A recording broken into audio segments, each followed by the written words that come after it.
भारत मां के वीर सपूत नेताजी सुभाष चंद्र बोस की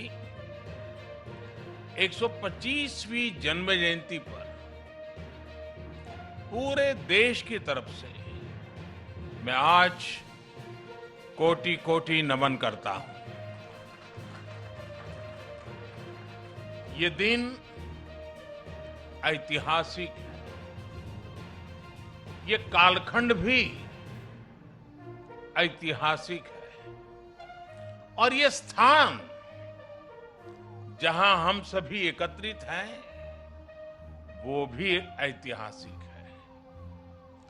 भारत के लोकतंत्र की प्रतीक हमारी संसद पास में है। हमारी क्रियाशीलता और लोकनिष्ठा के प्रतीक अनेक भवन भी हमारे साथ पास में नजर आ रहे हैं। हमारे वीर शहीदों को समर्पित नेशनल वॉर मेमोरियल भी पास है।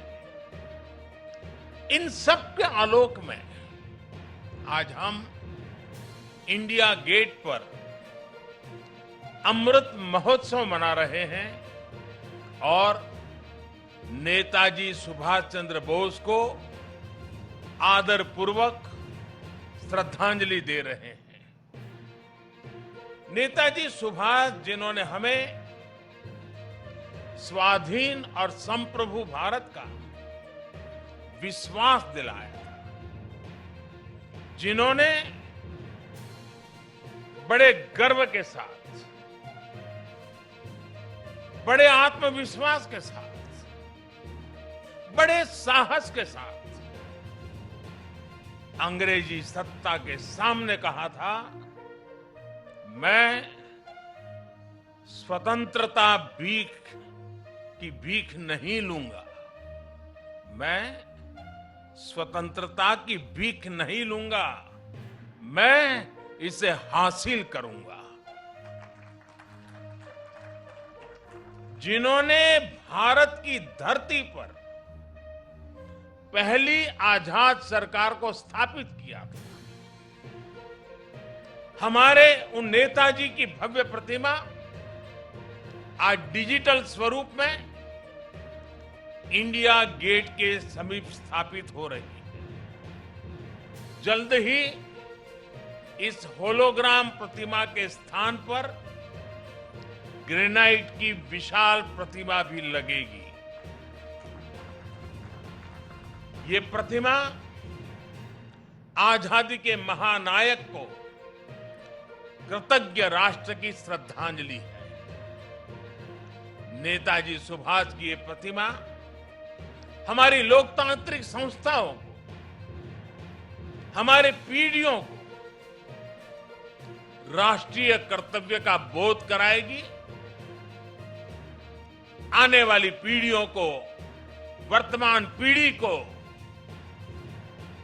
निरंतर प्रेरणा देती रहेगी। साथियों, पिछले साल से देश ने नेताजी की जयंती को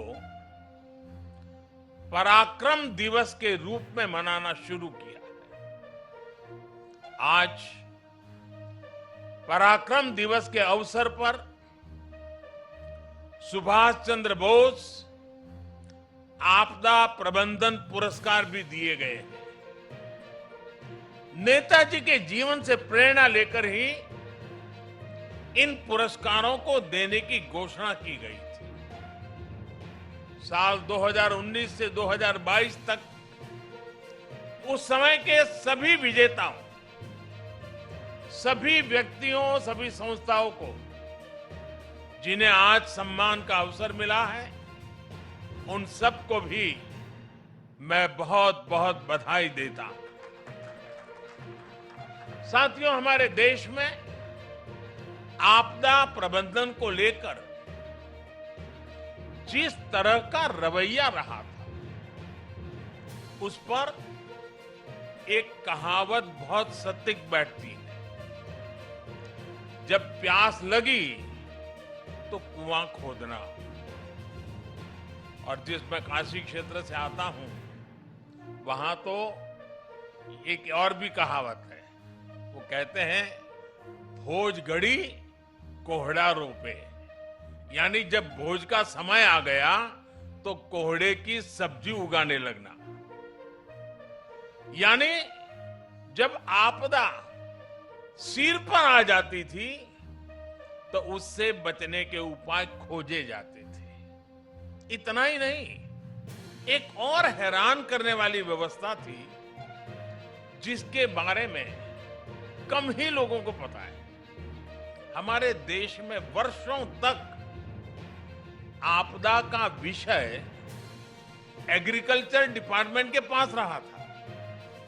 इसका मूल कारण यह था कि बाढ़, अतिवृष्टि, ओले गिरना, ऐसी जो स्थितियां पैदा होती थी उसे निपटने का जिम्मा, उसका संबंध कृषि मंत्रालय से आता था। देश में आपदा प्रबंधन ऐसे ही चलता रहता था। लेकिन 2001 में गुजरात में भूकंप आने के बाद जो कुछ हुआ,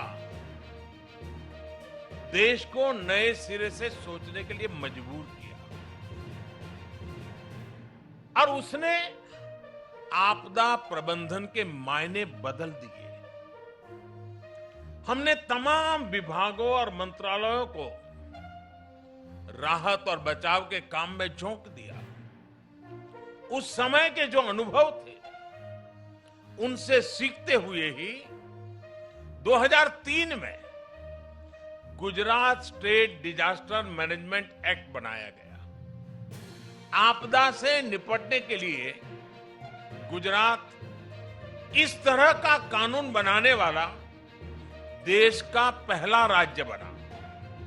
बाद में केंद्र सरकार ने गुजरात के कानून से सबक लेते हुए 2005 में पूरे देश के लिए ऐसा ही डिजास्टर मैनेजमेंट एक्ट बनाया। इस कानून के बाद ही नेशनल डिजास्टर मैनेजमेंट अथॉरिटी, उसके गठन का रास्ता साफ हुआ। इसी कानून ने कोरोना के खिलाफ लड़ाई में भी देश की बहुत मदद की। साथियों, डिजास्टर मैनेजमेंट को प्रभावी बनाने के लिए 2014 के बाद से हमारे सरकार ने राष्ट्रीय स्तर पर चौतरफा काम किया है। हमने रिलीफ, रेस्क्यू, रिहेबिलिटेशन, उस पर जोर देने के साथ साथ ही रिफॉर्म पर भी बल दिया है। हमने एनडीआरएफ को मजबूत किया, उसका आधुनिकीकरण किया, देश भर में उसका विस्तार किया, स्पेस टेक्नोलॉजी से लेकर प्लानिंग और मैनेजमेंट तक बेस्ट पॉसिबल प्रैक्टिसेस को अपनाया। हमारे एनडीआरएफ के साथ ही सभी राज्यों के एसडीआरएफ और सुरक्षा बलों के जवान अपनी जान की बाजी लगाकर एक एक जीवन को बचाते हैं। इसलिए आज ये पल इस प्रकार से जान की बाजी लगाने वाले, औरों की जिंदगी बचाने के लिए खुद की जिंदगी का दांव लगाने वाले, चाहे वो एनडीआरएफ के लोग हो, चाहे एसडीआरएफ के लोग हो, हमारे सुरक्षा बलों के साथी हो, ये सब के सब उनके प्रति आज आभार व्यक्त करने का, उनको सैल्यूट करने का ये वक्त है। साथियों, अगर हम अपनी व्यवस्थाओं को मजबूत करते चलें तो आपदा से निपटने की क्षमता दिनों दिन बढ़ती चली जाती है। मैं इसी कोरोना काल के 1-2 वर्ष की बात करूं तो इस महामारी के बीच भी देश के सामने नई आपदाएं आकर खड़ी हो गई। एक तरफ कोरोना से तो लड़ाई लड़ी रहे थे, अनेक जगहों पर भूकंप आए, कितने ही क्षेत्रों में बाढ़ आई, उड़ीसा, पश्चिम बंगाल समेत पूर्वी तटों पर साइक्लोन आए, गोवा, महाराष्ट्र, गुजरात, पश्चिमी तटों पर भी साइक्लोन आए। पहले एक एक साइक्लोन में सैकड़ों लोगों की मृत्यु हो जाती थी, लेकिन इस बार ऐसा नहीं हुआ। देश ने हर चुनौती का जवाब एक नई ताकत से दिया। इसी वजह से इन आपदाओं में हम ज्यादा से ज्यादा जीवन बचाने में सफल रहे। आज बड़ी बड़ी अंतर्राष्ट्रीय एजेंसियां भारत के इस सामर्थ्य, भारत में आए इस बदलाव की सराहना कर रही है। आज देश में एक ऐसा end to end cyclone response system है जिसमें केंद्र, राज्य, स्थानीय प्रशासन और सभी एजेंसियां एक साथ मिलकर के काम करती हैं। बाढ़, सूखा, साइक्लोन, इन सभी आपदाओं के लिए वार्निंग सिस्टम में सुधार किया गया। डिजास्टर रिस्क एनालिसिस के लिए एडवांस टूल्स बनाए गए। राज्यों की मदद से अलग अलग क्षेत्रों के लिए डिजास्टर रिस्क मैप्स बनाए गए। इसका लाभ सभी राज्यों को, सभी स्टेक होल्डर्स को मिल रहा है। और सबसे महत्वपूर्ण, डिजास्टर मैनेजमेंट, आपदा प्रबंधन आज देश में जन भागीदारी और जन विश्वास का विषय बन गया है। मुझे बताया गया है कि एनडीएमए की आपदा मित्र जैसी स्कीम से युवा आगे आ रहे हैं, आपदा मित्र के रूप में जिम्मेवारियां उठा रहे हैं, यानी जन भागीदारी बढ़ रही है। कहीं कोई आपदा आती है तो लोग विक्टिम नहीं रहते, वो वॉलेंटियर्स बनकर आपदा का मुकाबला करते हैं। यानी आपदा प्रबंधन अब एक सरकारी काम भर नहीं है, बल्कि ये सबका प्रयास का एक मॉडल बन गया है। और साथियों, जब मैं सबका प्रयास की बात करता हूं तो इसमें हर क्षेत्र में हो रहा है प्रयास, एक होलिस्टिक अप्रोच भी शामिल है। आपदा प्रबंधन को प्राथमिकता देते हुए हमने अपने एजुकेशन सिस्टम में भी कई सारे बदलाव किए हैं। जो सिविल इंजीनियरिंग के कोर्सेज होते हैं, आर्किटेक्चर से जुड़े कोर्सेज होते हैं, उसके पाठ्यक्रम में डिजास्टर मैनेजमेंट से जोड़ा, इंफ्रास्ट्रक्चर की रचना कैसी हो उस पर विषयों को जोड़ना, ये सारे काम प्रयास होते हैं। सरकार ने डैम फेल्योर की स्थिति से निपटने के लिए डैम सेफ्टी कानून भी बनाया है। साथियों, दुनिया में जब भी कोई आपदा आती है तो इसमें लोगों की दुखद मृत्यु की चर्चा होती है कि इतने लोग मृत्यु हो गई, इतना ये हो गया, इतने लोगों को हटाया गया। आर्थिक नुकसान भी बहुत होता है, उसकी भी चर्चा की जाती है। लेकिन आपदा में जो इंफ्रास्ट्रक्चर का नुकसान होता है वो कल्पना से परे होता है। इसलिए ये बहुत आवश्यक है कि आज के समय में इंफ्रास्ट्रक्चर का निर्माण ऐसा हो जो आपदा में भी टिक सके, उसका सामना कर सके। भारत आज इस दिशा में भी तेजी से काम कर रहा है। जिन क्षेत्रों में भूकंप, बाढ़ या साइक्लोन का खतरा ज्यादा रहता है, वहां पर पीएम आवास योजना के तहत बन रहे घरों में भी इसका ध्यान रखा जाता है। उत्तराखंड में जो 4 धाम महापरियोजना का काम चल रहा है, उसमें भी आपदा प्रबंधन का ध्यान रखा गया है। उत्तर प्रदेश में जो नए एक्सप्रेस वे बन रहे हैं, उनमें भी आपदा प्रबंधन से जुड़ी बारीकियों को प्राथमिकता दी गई। आपात स्थिति में एक्सप्रेस वे विमान उतरने के काम आ सके, इसका भी प्रावधान किया गया है। यही नए भारत का विजन है, नए भारत के सोचने का तरीका है। साथियों, डिजास्टर रेजिलिएंट इंफ्रास्ट्रक्चर की इसी सोच के साथ भारत ने दुनिया को भी एक बहुत बड़ी संस्था का विचार दिया है, उपहार दिया है। यह संस्था है CDRI, coalition for disaster resilient infrastructure.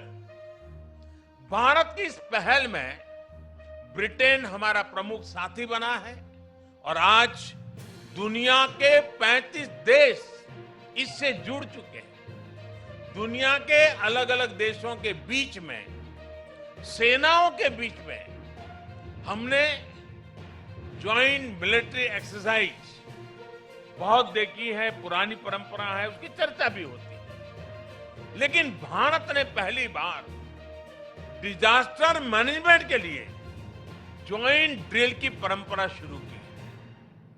कई देशों में मुश्किल समय में हमारी डिजास्टर मैनेजमेंट से जुड़ी एजेंसियों ने अपनी सेवाएं दी, मानवता के प्रति अपने कर्तव्य का निर्वाह किया।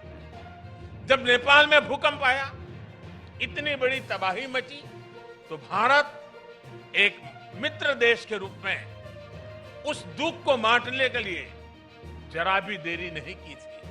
हमारे NDRF के जवान वहां तुरंत पहुंच गए थे। डिजास्टर मैनेजमेंट का भारत का अनुभव सिर्फ हमारे लिए नहीं, बल्कि पूरी मानवता के लिए है।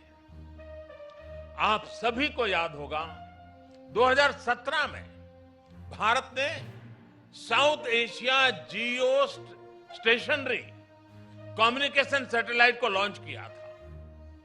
वेदर और कम्युनिकेशन के क्षेत्र में उसका लाभ हमारे दक्षिण एशिया के मित्र देश को मिल रहा है।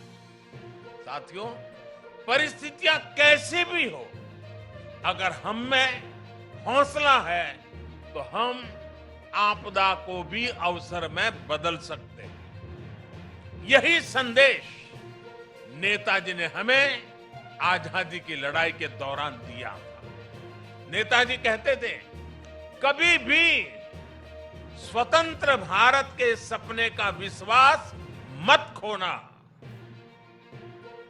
दुनिया की कोई ताकत नहीं है जो भारत को झकझोर सके। आज हमारे सामने आजाद भारत के सपनों को पूरा करने के लक्ष्य हैं। हमारे सामने आजादी के 100वें साल से पहले, 2047 के पहले नए भारत के निर्माण का लक्ष्य है। और नेताजी को देश पर जो विश्वास था, जो भाव नेताजी के दिल में उभरते थे, और उनके इन भावों के कारण मैं कह सकता हूं कि दुनिया की कोई ताकत नहीं है जो भारत को इस लक्ष्य तक पहुंचने से रोक सके।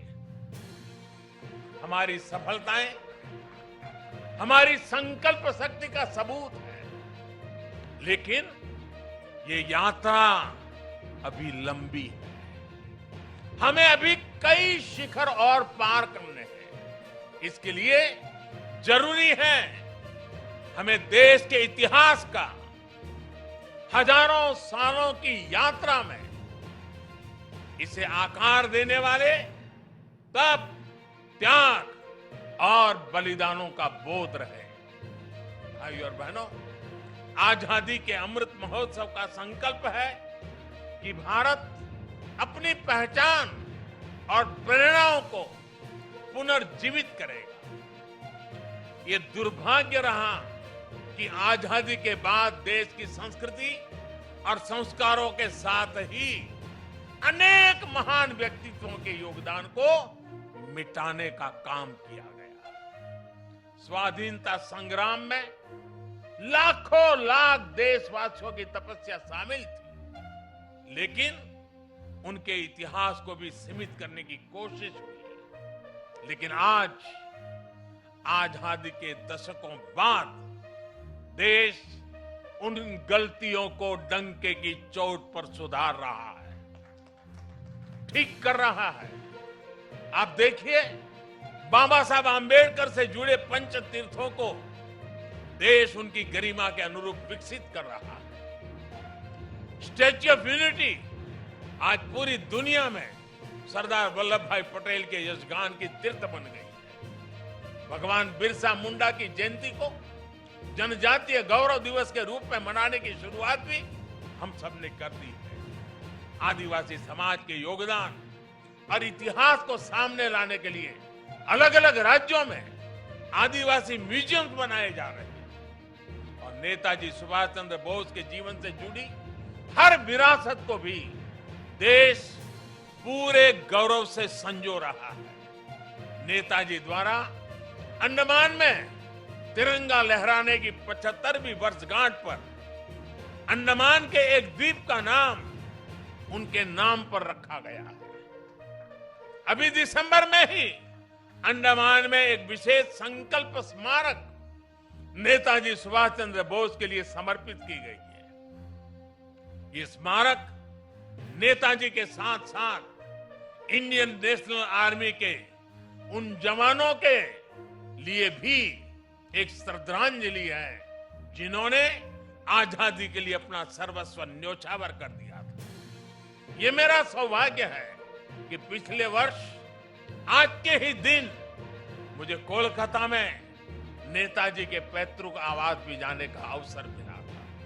जिस प्रकार से वो कोलकाता से निकले थे, जिस कमरे में बैठकर वो पढ़ते थे, उनके घर की सीढ़ियां, उनके घर की दीवारें, उनके दर्शन करना, वो अनुभव शब्दों से परे है।